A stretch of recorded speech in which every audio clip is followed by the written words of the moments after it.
Touch that man and I'll make sure the whole world sees what you really do with your badges. Nia Coleman's voice cut through the night air as she stepped between the fallen Hell's Angel and Officer Denton's drawn weapon.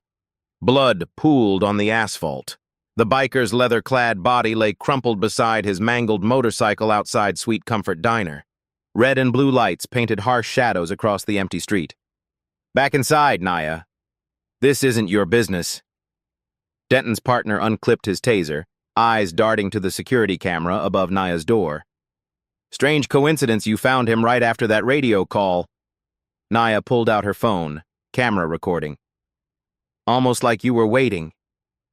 Behind her, the diner stood empty except for a college student in the corner booth, frantically typing on his phone. Her grandmother's diner, the last black-owned business on the block, now witness to something dangerous. He's a suspect. Denton stepped closer, coffee breath hot on her face. And you're one foreclosure away from homeless. Choose your next move carefully. The fallen biker groaned, eyes fluttering open. Blood matted his beard, his gaze locked on Nia, desperate, pleading. I'm choosing to be a witness. She didn't move. Whatever happens next, it happens on camera. The biker whispered something. Nia knelt beside him, her white chef's coat soon stained crimson. What? She leaned closer. Evidence. Inside jacket. They're dirty. His voice was barely audible. They'll kill me. Denton's radio crackled with backup requests. 2 more patrol cars would arrive in minutes. Nia made her decision in an instant. She hooked her arms under the biker's shoulders and began dragging him toward her kitchen door. 200 pounds of dead weight. Impossible task. Stop right there, Denton shouted, advancing. The biker's eyes widened in panic. Blood bubbled from his lips. His hand clutched a small object he'd pulled from his jacket, a flash drive dangling from a chain. Sweet Comfort Diner had been more bitter than sweet these past months. Nia locked the kitchen door behind her, heart hammering against her ribs as police flashlights swept across the front windows. The injured biker lay unconscious on her storeroom floor, breathing shallow. What have I done? She whispered, clutching the flash drive he'd pressed into her palm before passing out. Outside, car doors slammed. Voices shouted orders. Sweet Comfort was her legacy, her prison, her everything. The last piece of family history still standing in a neighborhood that had pushed out everyone who looked like her. 20 years of dawn to midnight shifts, of fighting gentrification with grits and gravy. Now she'd risked it all for a stranger. A pounding at the front door. Nia slipped the drive into her bra, grabbed a mop, and walked calmly to answer it. Officers, she nodded, opening the door just wide enough to show her cleaning. Lost a customer because of your visit earlier. Had to close early. Denton pushed past her, eyes scanning the empty diner. Where is he? Where's who? Nia continued mopping, forcing her hands not to tremble. The biker. He was right outside. Blood trail leads to your door. Haven't seen anyone. She shrugged. But I was busy cleaning up the mess your partner made throwing my grandmother's china. The second officer circled the counter, peering toward the kitchen. Mind if we look around? Without a warrant? Yes, I mind. Nia set the mop aside and crossed her arms. This is private property. A property you won't own by next week, Denton sneered. We heard First National's calling your loan. 3 months behind, right? He tapped his nightstick against a framed photo of Grandma Essie on opening day, 1962. Shame when family traditions die. Gentrification had been strangling Sweet Comfort for years. The artisanal coffee shop across the street, the yoga studio next door, the astronomical property taxes. One by one, the families who'd been her regulars for decades were priced out, replaced by tech workers who wanted avocado toast, not her grandmother's buttermilk biscuits. You have no right, Nia began. Ma'am, a dangerous fugitive is missing, the partner interrupted. Refusing to cooperate with police is obstruction of justice. Denton's radio crackled. He stepped outside to answer it. Listen, his partner lowered his voice. Denton has a thing about this neighborhood. His father-in-law's the developer behind those new condos going up. They've been trying to buy this block for years. Naya's stomach tightened. The pieces clicked. The surprise health inspections, the parking tickets for customers, the constant police presence driving away business. They wanted her to fail. Denton returned, scowling. We'll be back with a warrant. Don't go anywhere. The bell jangled as they left. Naya locked the door, flipped the sign to closed, and slumped against the counter. The vintage record player, her one extravagance, purchased with her first profitable year, sat silent in the corner. Usually, Billie Holiday or Nina Simone kept her company during closing. Tonight, she couldn't risk the noise. The bank's final notice glared from beside the register. 72 hours to cure default or foreclosure proceedings will commence. 3 days to come up with $27,500. The storeroom door creaked. The biker stood swaying in the doorway, one hand pressed to his bloodied side, the other braced against the frame. Why? His voice was gravel and smoke. Why'd you help me? Naya considered the question. Not because it was right, not because she was brave, but because she'd watched too many people disappear in the back of police cars in this neighborhood. Because around here, the uniform doesn't always mean protection. She wet a clean towel. Let me see that wound. They'll come back. He winced as she pressed the towel to his side. I'm putting you in danger. I was already in danger. Naya nodded toward the bank notice. Just a different kind. Name's Axel, he said, studying her face. And whatever you think about bikers, whatever you've heard about Hell's Angels, he pulled his leather vest aside to reveal a badge clipped inside. I'm actually undercover DEA. DEA? Nia stepped back, the bloody towel clutched in her fist. You expect me to believe that? Axel slumped against the doorframe, his weathered face pale beneath the grime and dried blood. Believe what you want. But that flash drive you're holding has 18 months of evidence on Denton and his crew. They've been running protection for a synthetic opioid ring, using seizure laws to grab properties in targeted neighborhoods. And you just happened to crash right outside my diner? Naya's eyes narrowed with suspicion. No accident. Axel grimaced, sliding down to sit on the floor. Been watching them circle your place for weeks. You were next on their list. I was trying to get evidence to my handler when they spotted me. Outside, another police cruiser rolled past, spotlights sweeping across the diner's windows. Naya crouched below counter level, pulling Axel down with her. They'll be back with a warrant. Her voice dropped to a whisper. Real or manufactured? Then we need to move. Axel tried to stand, then fell back with a muffled curse. Or at least, this does. He pointed to the flash drive. I'm not leaving my diner. Nia's jaw set firm. This is all I have left of my family. Lady, if those cops find me here, you won't have a diner or your freedom. Axel reached inside his boot and pulled out a burner phone. One call and I can have people here who'll help. People Denton can't touch. More undercover agents? Axel's laugh turned into a pained cough. Not exactly. Real Hell's Angels. I've been embedded with them so long they're like family now. Complicated, dangerous family, but they protect their own. And why would they protect me? Naya asked.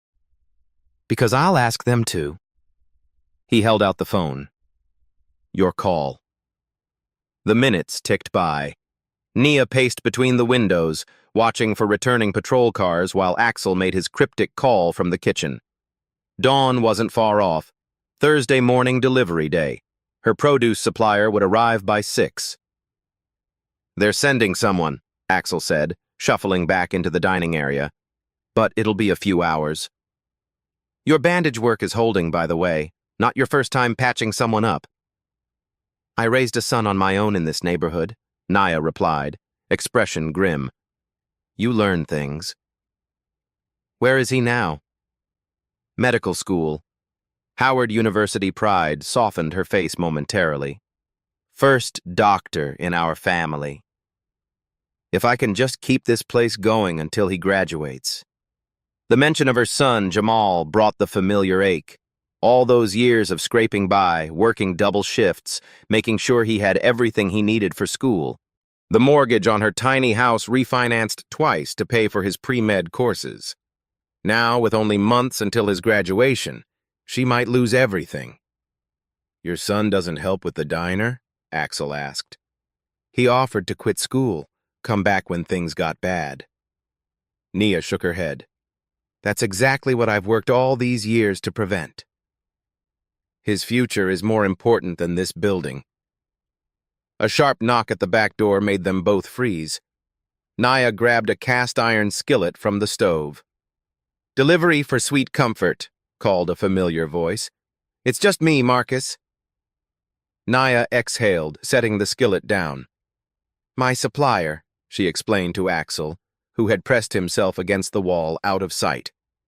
She opened the door to her longtime produce vendor, a heavy-set man with salt and pepper dreadlocks tied back in a neat bundle. Early today, she said, trying to sound normal as she signed his electronic clipboard. Thought you might need these first thing. Marcus hefted a crate of fresh strawberries. Heard you're doing a special brunch? Some group called to reserve the whole place for tomorrow morning. Nia blinked. What group? Don't know. Someone called it in last night, paid in advance. Said they'd be about 20 people. Marcus shrugged. Sounded like good news to me. Axel raised an eyebrow from his hiding spot, but remained silent. After Marcus left, Nia turned to her unexpected guest. Your friends?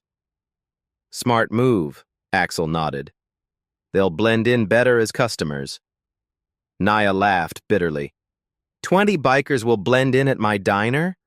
This neighborhood clutches pearls when someone plays hip-hop too loud. You'd be surprised how many Hell's Angels are accountants and lawyers Monday through Friday.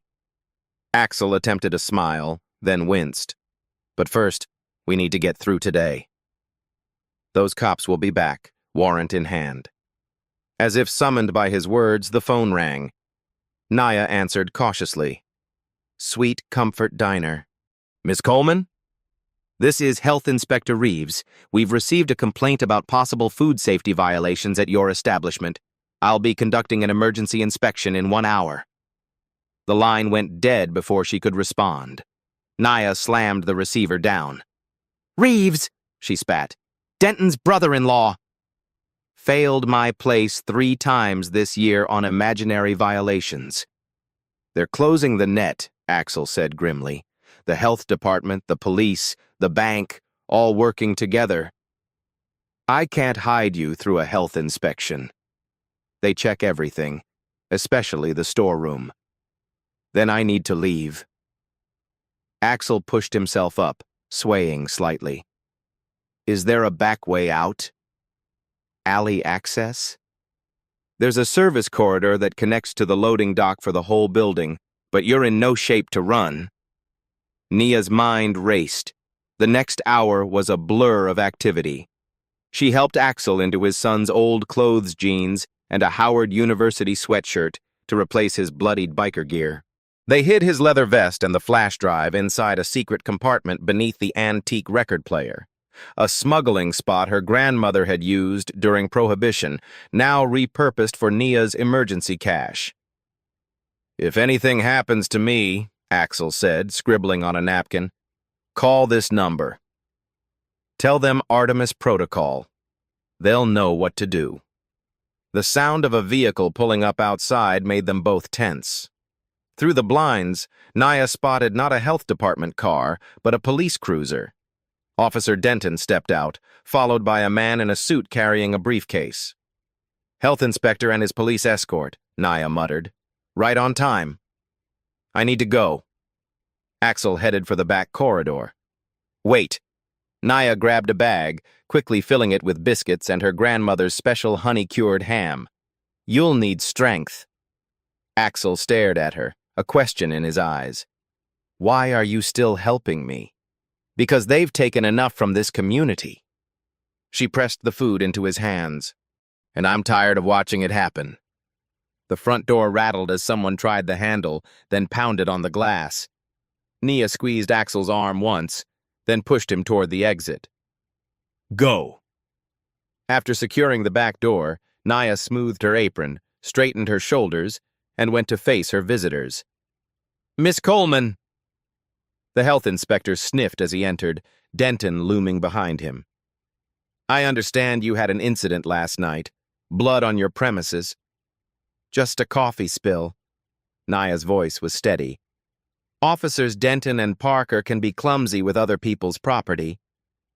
Denton's eyes hardened. We have reason to believe you're harboring a fugitive, Ms. Coleman.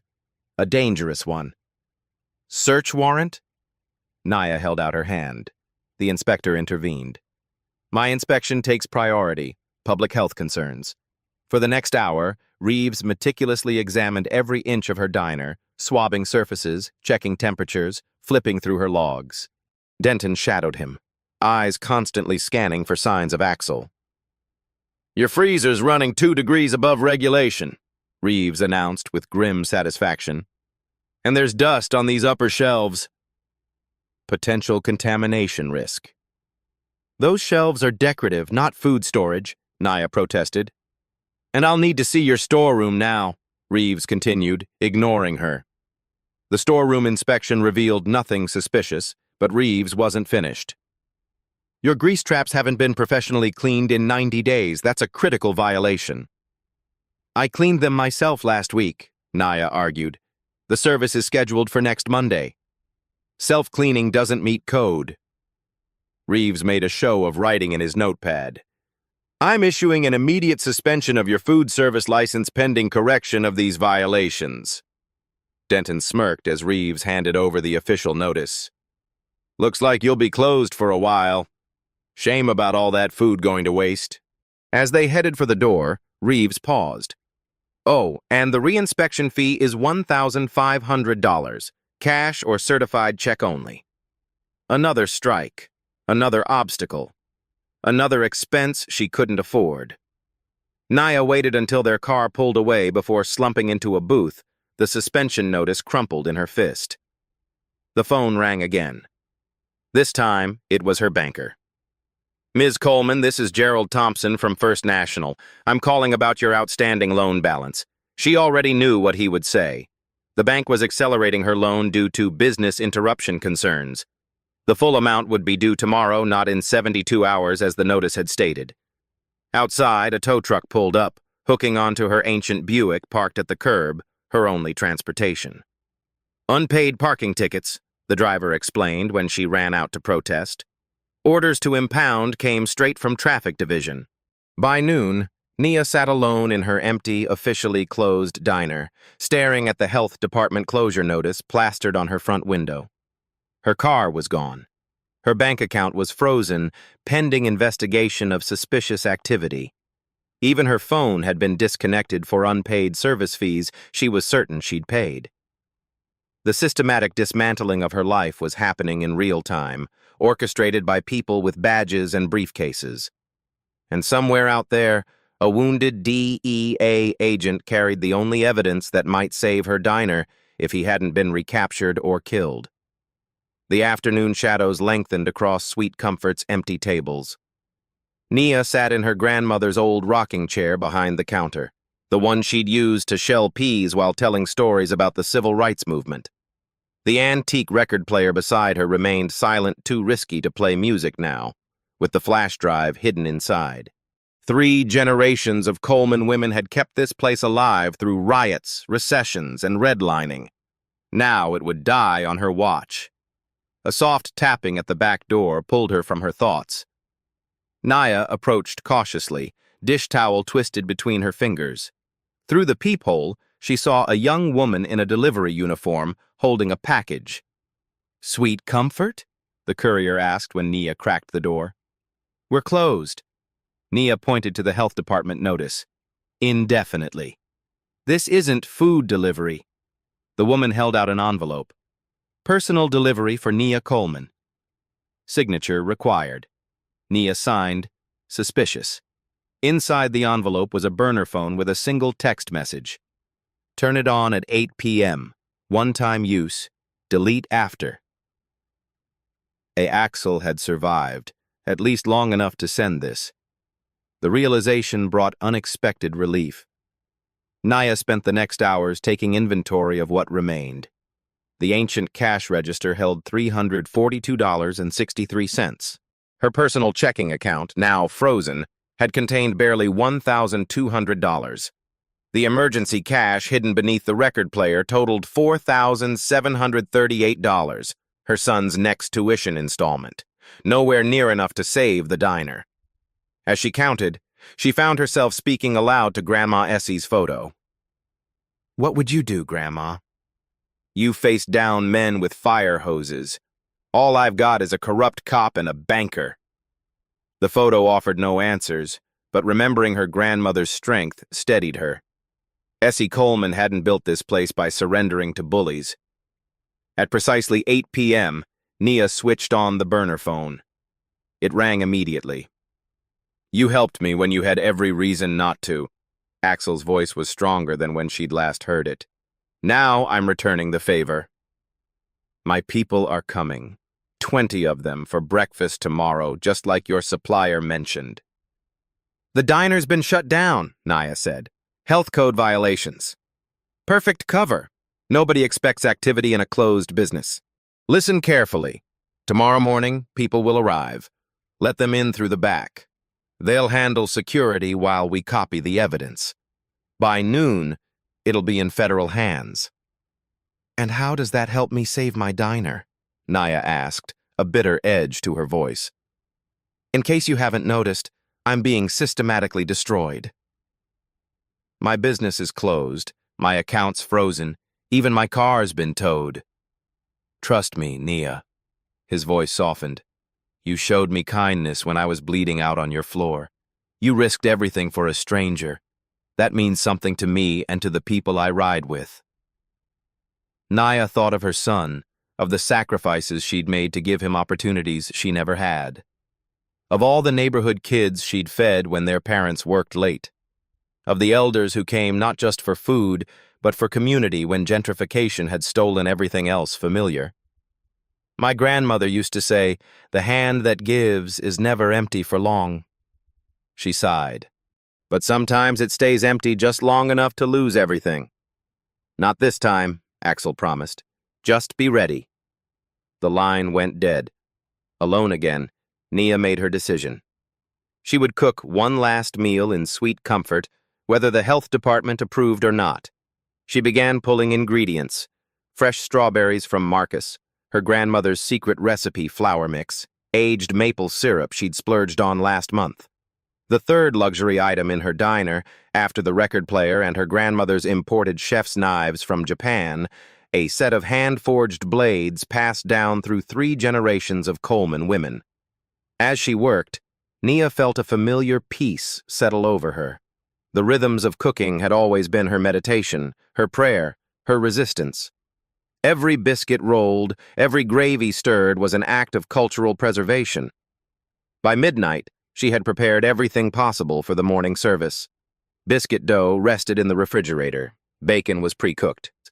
Her grandmother's special honey butter compound sat cooling. Egg wash was mixed and waiting. Exhausted, Nia curled up in the rocking chair, her grandmother's quilt pulled tight around her shoulders. Tomorrow would bring either salvation or final defeat. Either way, she would face it having done what generations of Coleman women had always done, fed people with dignity, no matter the cost. The sound of a motorcycle engine woke her just before dawn. Then another, and another. Nia peeked through the blinds. 3 riders sat on their bikes across the street, faces hidden behind helmets, leather cuts bearing the Hells Angels insignia clearly visible even in the dim light. They weren't trying to hide their presence. a deliberate warning to anyone watching. The burner phone vibrated with a text. Open back door. Now. Nia slipped through the kitchen to the service entrance. A woman stood there, petite, silver-streaked hair in a tight braid, leather vest adorned with patches. Despite her size, she radiated unmistakable authority. "I'm Razor," she said simply. "Axel sent me ahead. The others are coming." Her eyes, sharp as flint, scanned Nia's face. "You saved one of ours. That puts you under our protection now." "I don't need," Nia began. "Yeah, you do." Razor stepped inside, closing the door behind her. "Axel told us everything. You're up against a corrupt system that wants your property. We know how that works. Been fighting that fight ourselves for decades." From her vest, Razor pulled a folded paper. "This came from our club's lawyer last night. Thought you might want to see it before the others arrive." Nia unfolded the document. It was a letter from the State Banking Commission, opening an investigation into First National Bank's lending practices, specifically citing potential discrimination in commercial foreclosures in historically black neighborhoods. "How did you—" "Our club has members everywhere," Razor said with a thin smile. "Including a state banking regulator whose daughter we helped get out of a human trafficking situation last year. He owed us a favor." The morning sun filtered through the blinds as Nia finished setting up the kitchen with Razor's help. Outside, the rumble of motorcycles grew steadily, a bass note beneath the neighborhood's usual morning sounds. "That'll be the first wave," Razor said, checking her phone. 6 riders coming in through the service alley. Axel's with the second group." "I still don't understand why you're all doing this," Nia said, sliding fresh biscuits into the oven. "One undercover agent I can understand, but an entire motorcycle club?" Razor's weathered face softened slightly. 18 months Axel's been with us. Saved my nephew from an overdose. Pulled our president's grandson out of a burning car. Never asked for anything in return." She gestured around the diner. "Until now. For you."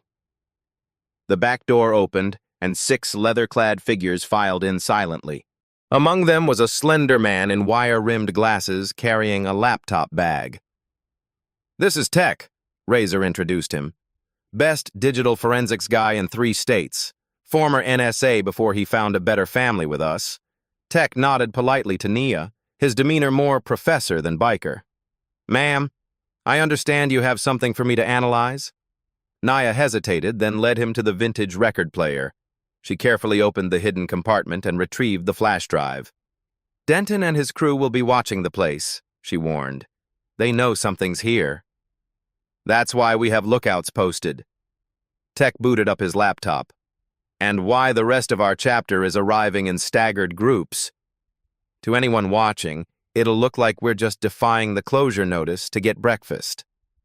As Tech worked, Nia returned to the kitchen. The ritual of cooking centered her, even now. Biscuits golden and fragrant. Gravy silky smooth. Coffee strong and hot. She worked alongside Razor, who proved surprisingly skilled with a knife, dicing potatoes for hash with practiced precision. "Used to cook for the whole club on Sundays," Razor explained, noticing Nia's expression. "Before I became sergeant at arms." Another group arrived. 4 more bikers, including a woman in her 60s with legal documents tucked under her arm. "That's Judge," Razor whispered. "Retired family court justice. Now she handles legal strategy for the club." Judge approached Nia, hand extended. "Your establishment has quite a reputation, Miss Coleman. My clerk used to drive 30 minutes for your sweet potato pie." Retired judges riding with Hell's Angels. Nia couldn't keep the surprise from her voice. "Life takes unexpected turns," Judge smiled. "Kind of like your day is about to." From the front of the diner came a sharp knock. Through the blinds, Nia could see a police cruiser parked outside. Officer Denton and his partner, accompanied by a man in an expensive suit. "Right on schedule," Tech muttered, still working on his laptop. "That'll be the banker." I need to answer, Naya said, wiping her hands on her apron. Razor nodded to two of the largest bikers, who positioned themselves out of sight on either side of the entrance. Judge quickly gathered the legal papers, straightening her leather vest. "Let me do the talking," she said. Naya unlocked the front door, conscious of the surreal scene behind her. 9 Hells Angels calmly drinking coffee in her closed diner, the smell of fresh biscuits wafting through the air. "Ms. Coleman," Denton began, "you're in violation of a health department closure." He stopped abruptly, finally registering the occupied tables. The banker stepped forward, brandishing papers. "I'm Gerald Thompson from First National. These are foreclosure documents requiring your immediate—" "Gerald Thompson?" Judge stepped up beside Nia.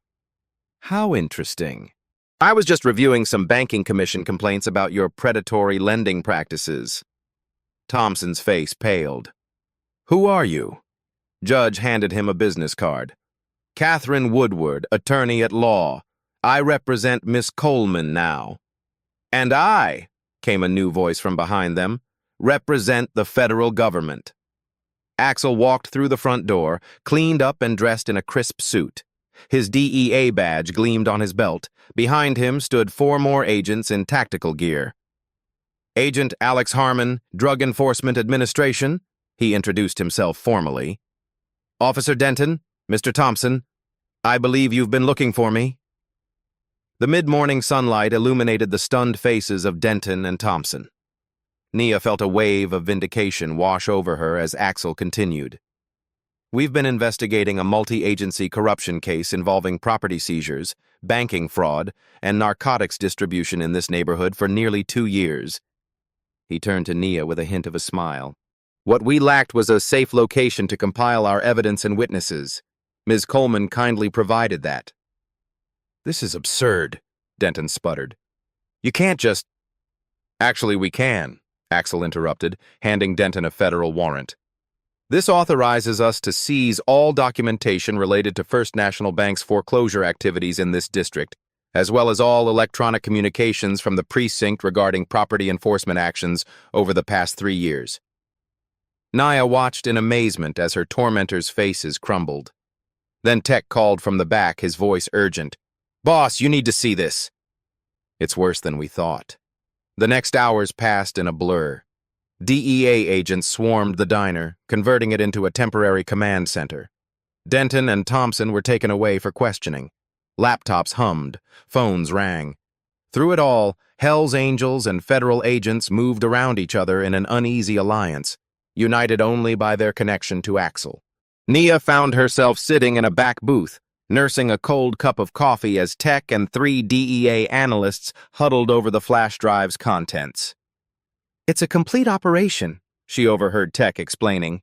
"They targeted specific properties along the light rail expansion route, used the police to find or plant drug violations, seized the properties under civil asset forfeiture, then the bank swooped in to buy at auction for pennies on the dollar." Axel slid into the booth across from her, his expression grim. "You should hear this too, Nia." Tech turned his laptop around. Sweet Comfort was scheduled for seizure 3 days from now. They had a fake drug bust planned, planted evidence, paid informants, the works. Nia's stomach clenched. "So it's over? They're caught?" The silence that followed was answer enough. "Not exactly," Axel finally said. "Denton and Thompson are small players. The operation is bigger than we thought. The flash drive has evidence, but most of it is circumstantial. We need the main server at First National to get the complete financial records." "And the judge who's been signing these warrants," Tech added. "District Judge Whitmore. His digital signature is all over these documents." The name hit Nia like a physical blow. "Carlton Whitmore? He's been coming to this diner for 20 years. My grandmother catered his first judicial investiture." "Money changes loyalties," Razor said from the next booth. "He's on the hook for over $2 million in development kickbacks, according to these files." Axel's phone rang. As he answered, his face darkened further. When he hung up, the entire room seemed to hold its breath. That was my director, he said flatly. Judge Whitmore just signed emergency orders freezing all our evidence, citing ongoing local investigation privileges. He's also issued bench warrants for my arrest on charges of impersonating a federal officer. But you are a federal officer, Naya protested. Whitmore claims my credentials are fraudulent. He's alleging I stole a DEA identity. Axel ran a hand through his hair. My director is fighting it, but jurisdictional battles take time we don't have. Local marshals are already on their way here. The Hells Angels exchanged glances. Razor stood. We can get you out. Back roads, safe houses. No. Axel shook his head. If I run, everything we've built falls apart. We need a legal win, not a tactical retreat. Outside, sirens approached. One of the lookouts burst in. 3 patrol cars and a tactical unit 2 blocks away. They've got the street blocked at both ends. The DEA agents began hurriedly packing equipment. We've got to move this operation, the lead analyst said. If they seize our hardware here, we lose everything. What about the diner? Nia asked, rising from the booth. What about my business? Axel couldn't meet her eyes. I'm sorry, Nia. We've stirred up a hornet's nest without enough protection. Once we're gone, they'll come after you even harder. The best thing might be to accept Thompson's payoff offer and walk away. Start fresh, somewhere else. Walk away. The words felt like ashes in her mouth. From my family legacy? From my community? Sometimes surviving is the victory, he said quietly. You helped me survive. Let me return the favor. From his pocket, he withdrew an envelope. Emergency DEA Witness Relocation Funds, $20,000. It's not much, but it's enough to start over. Naya stared at the envelope, then at the chaos around her. Her beloved diner transformed into a retreating battlefield. All because she'd shown kindness to a stranger in need. All because she'd dared to stand against a corrupt system. The agents finished packing, making quick apologies as they slipped out the back. Most of the Hells Angels followed, creating a diversion on side streets to cover the agents' escape. Soon, only Axel, Razor, and Tech remained. We need to go, Tech urged, laptop under his arm. Marshals will have a digital tracking warrant. Staying here puts the evidence at risk. Axel placed the envelope on the table. Come with us, Naya. It's not safe for you anymore. Outside, the tactical unit had arrived. Through the blinds, Naya could see officers in riot gear taking positions. A bullhorn crackled to life. This is the U.S. Marshals Service. The building is surrounded. All occupants must exit with hands visible. A tear slipped down Nia's cheek as she looked around at her grandmother's diner, possibly for the last time. The vintage record player, the signed photo of Ella Fitzgerald who'd once stopped in for pie, the wall of community photos spanning 6 decades. Go, she told Axel. Get that evidence somewhere safe. What about you? Concern etched his features. Naya straightened her shoulders, channeling Grandma Essie's spirit. This is my home, my legacy.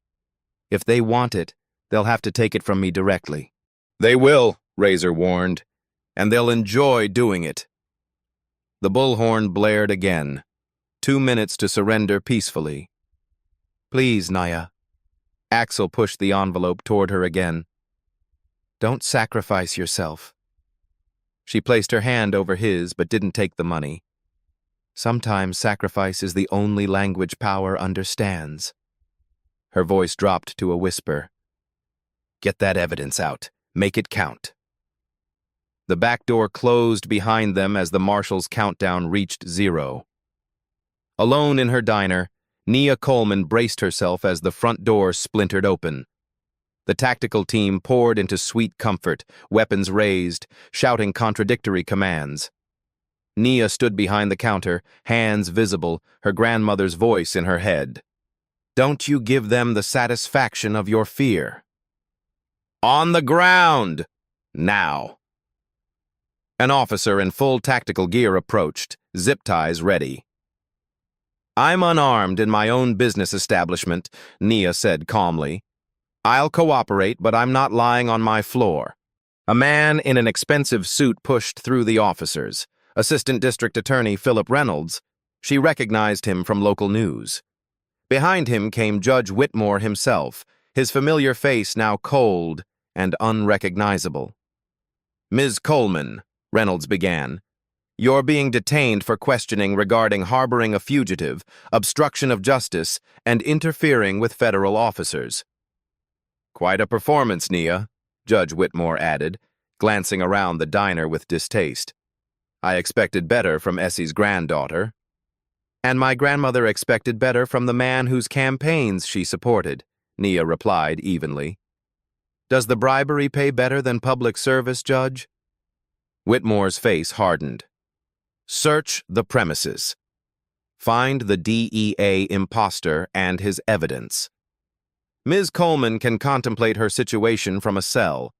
As officers zip-tied her wrists, Nia kept her expression neutral.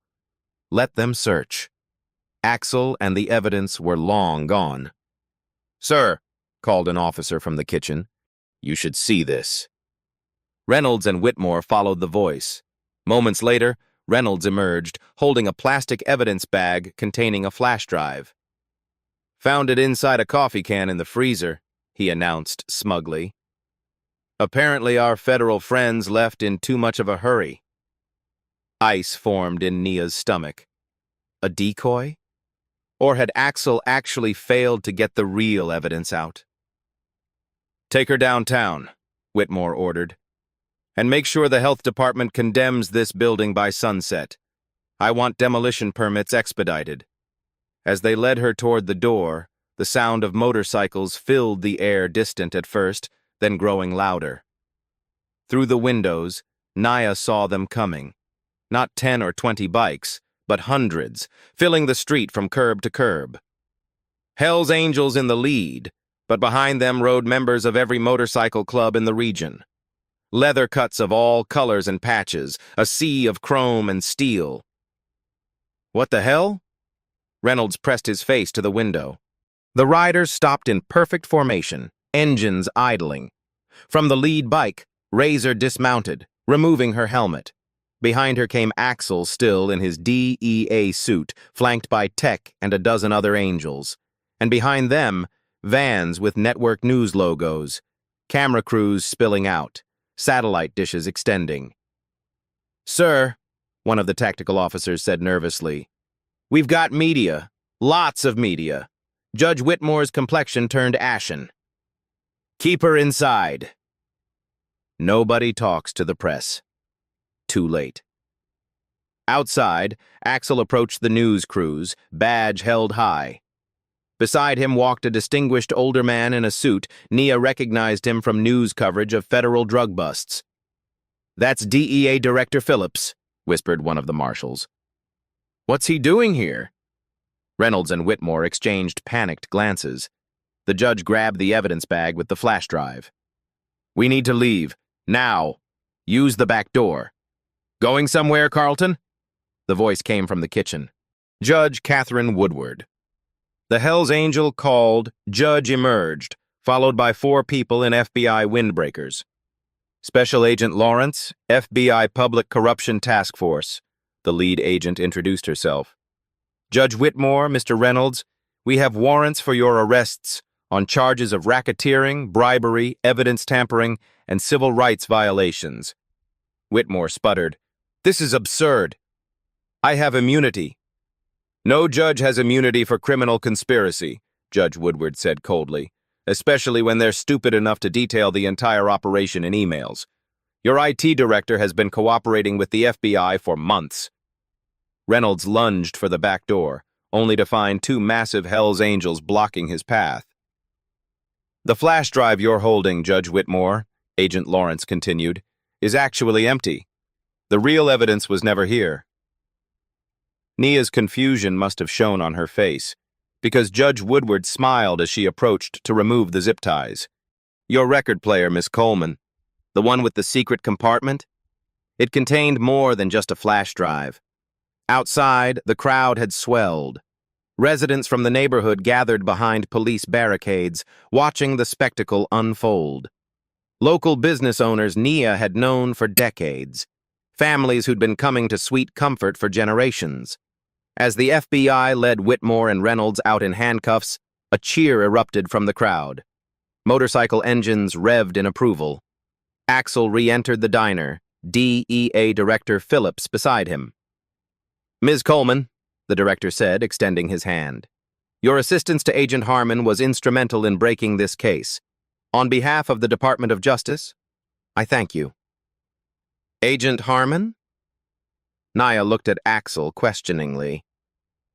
"Alex Harmon," he clarified with a small smile. "Axel's just my undercover name. I'm sorry for the deception." Director Phillips continued. "What you uncovered goes far beyond one corrupt judge. This operation targeted minority-owned businesses in 7 cities, using the same playbook: manufactured health violations, police harassment, predatory banking. The grand twist," Agent Lawrence added, "was discovering that First National's regional vice president is Judge Whitmore's brother-in-law. They've been running this scheme for years, selling seized properties to shell companies they control." Axel, or rather, Agent Harmon, stepped closer to Nia. "There's something else you should know. That secret compartment in your record player? Your grandmother installed a microphone system during the civil rights era. It recorded every conversation in the main dining area." "What?" Nia stared in disbelief. "Apparently, Sweet Comfort was a meeting place for movement leaders," he explained. "The microphone was connected to a reel-to-reel tape system to document threats and plans. When your grandmother upgraded to the record player, she maintained the compartment but disconnected the recording device." "Until 3 days ago," Tech interjected, joining them, "when I reconnected it with modern equipment. Every word Whitmore and Reynolds said in here today is recorded, including their plans to fabricate evidence against you." Director Phillips nodded gravely. "The corruption went all the way to the State Banking Commission. But with today's evidence, we can finally shut it down completely." Through the windows, Nia could see the crowd growing, neighbors holding impromptu signs, "Save Sweet Comfort," and "Justice for NIA."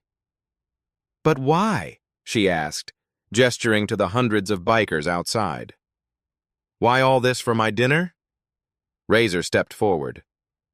"Because you fed our brother when he was hungry. Sheltered him when he was in danger." Her weathered face softened. "And because you remind me of my mother. She lost her restaurant in Tulsa back in '68. Nobody stood up for her then. We're standing up for you now." The aftermath unfolded like a dream. FBI agents combed through Sweet Comfort, now designated as a key evidence site in a federal investigation. News crews interviewed neighborhood residents about the pattern of harassment and targeted enforcement. Nia found herself seated at her own counter, drinking tea made by a Hell's Angel named Tiny who'd taken over her kitchen. Director Phillips sat across from her, sliding a document across the counter. "This is a formal letter from the Justice Department clearing your business of all health violations and affirming that they were part of a criminal conspiracy. The actual health department, the honest officials, will be here tomorrow to formally reinstate your permits." "And the bank?" Nia asked, the foreclosure still hanging over her head. "First National's actions were part of the RICO case we're building," Agent Lawrence explained. "The Federal Banking Commission has already frozen their foreclosure activities pending investigation. Your loan has been transferred to oversight by the FDIC. Judge Woodward joined them, legal papers in hand. I've filed emergency injunctions preventing any action against your property for 120 days. By then, the federal case will be well underway, and your position will be secure." Nia stared at the documents, disbelief warring with cautious hope. "So I can reopen?" "Tomorrow, if you want," Director Phillips confirmed. "But there's more." He nodded toward the window. Outside, a flatbed truck was delivering Nia's car, freshly washed and detailed. Behind it, a van from the city utilities department was reinstating her services. "The corruption task force is expediting remediation for all victims," Agent Lawrence said. "Your accounts will be unfrozen by close of business today." Axel Agent Harmon approached with Tech beside him. "There's something else you should see." Tech opened his laptop, turning the screen toward Nia. "The conspiracy targeted 28 minority-owned businesses in this neighborhood over the past 5 years. 18 have already been demolished or repurposed." The screen showed a map of the area with Sweet Comfort at its center. Red dots indicated lost businesses. Yellow showed those at risk. "We found evidence that First National created a $40 million victim compensation fund last year," Tech continued. "Insurance against getting caught. They called it community reinvestment in their internal documents, but it was really hush money they never expected to pay." "The court has frozen those assets," Judge Woodward added. "As the primary whistleblower, you'll be entitled to a significant percentage." Nia shook her head, overwhelmed. "I don't need millions. I just need my dinner." "Your diner is safe," Axel assured her. "But the money could help others who weren't as fortunate." Outside, the crowd had transformed into an impromptu block party. Neighbors brought out folding chairs. Children played between parked motorcycles, fascinated by the chrome and leather. The local news was calling it the Sweet Comfort Coalition, bikers and residents united against corruption. Razor approached, phone in hand. "There's someone who wants to talk to you." Nia took the phone, confused until she heard the voice. "Mom? What's happening there? Are you okay?" Her son Jamal's worried voice filled her ear. "I'm fine, baby." Better than fine. Tears sprang to her eyes. "How did you—" "Your biker friend sent a car to my dorm this morning, said you might need me." His voice cracked slightly. "They're flying me home tonight." First class. The weight of the past days, the fear, the despair, the desperate stand finally broke through. Nia Coleman, who hadn't cried when the foreclosure notice came, who hadn't broken when officers invaded her diner, wept openly now. The hand that gives is never empty for long. Her grandmother's words had proven true in ways she could never have imagined. As evening fell, Sweet Comfort glowed with renewed purpose. Nia moved through the crowd, accepting hugs from neighbors, handshakes from bikers, business cards from reporters wanting her story. Returning to the counter, she found a single envelope beside her grandmother's photo. Inside was a check for $25,000 and a note in Axel's handwriting. For repairs and reopening. No strings, just repaying kindness with kindness. 6 months later, Sweet Comfort Diner hummed with life. The vintage record player spun Ella Fitzgerald, while morning sunlight streamed through windows now adorned with community award plaques. The Best Biscuits in the City banner hung proudly beside a framed newspaper headline, "Justice served at local diner." Nia wiped down the counter, pausing to adjust her grandmother's photo, now joined by a snapshot of herself surrounded by leather-clad bikers at the grand reopening. Every Sunday morning, like clockwork, at least a dozen Hell's Angels rolled up for what they dubbed family breakfast. Today was no different. The bell jingled as Razor entered, followed by Tech and several others. They settled into their usual booth just as Jamal emerged from the kitchen, chef's coat crisp over his Howard Medical School t-shirt. "The doctor's specials are ready," he announced, delivering plates piled high with biscuits and gravy. His weekend shifts at Sweet Comfort had become part of his routine, clinical practice in community health, he called it with a wink. At the counter, Nia served coffee to a young couple who'd recently opened a bookstore where an abandoned property once stood. They were among 5 new minority-owned businesses in the neighborhood, all beneficiaries of the First National Settlement Fund that Nia had helped establish. Judge Whitmore and his conspirators had taken plea deals, trading information for reduced sentences. Their testimony had exposed similar schemes in cities across the country, triggering investigations and reforms. Naya glanced at the community board near the entrance, where stories of everyday kindness were posted. Neighborhood children helping elders, strangers paying forward meals, small gestures with ripple effects. It's not the size of the kindness that matters, but the courage to offer it when everything tells you not to. Sweet Comfort had become more than a diner. It was a testament to what happens when people stand together against injustice, when strangers become allies, when one act of compassion sparks a movement. Did this story of courage and redemption move you? For more powerful narratives that celebrate triumph over injustice, like and subscribe to Beat Stories. Every week we bring you real, raw tales of ordinary heroes standing against extraordinary odds. Don't miss our next episode. Hit that subscribe button now.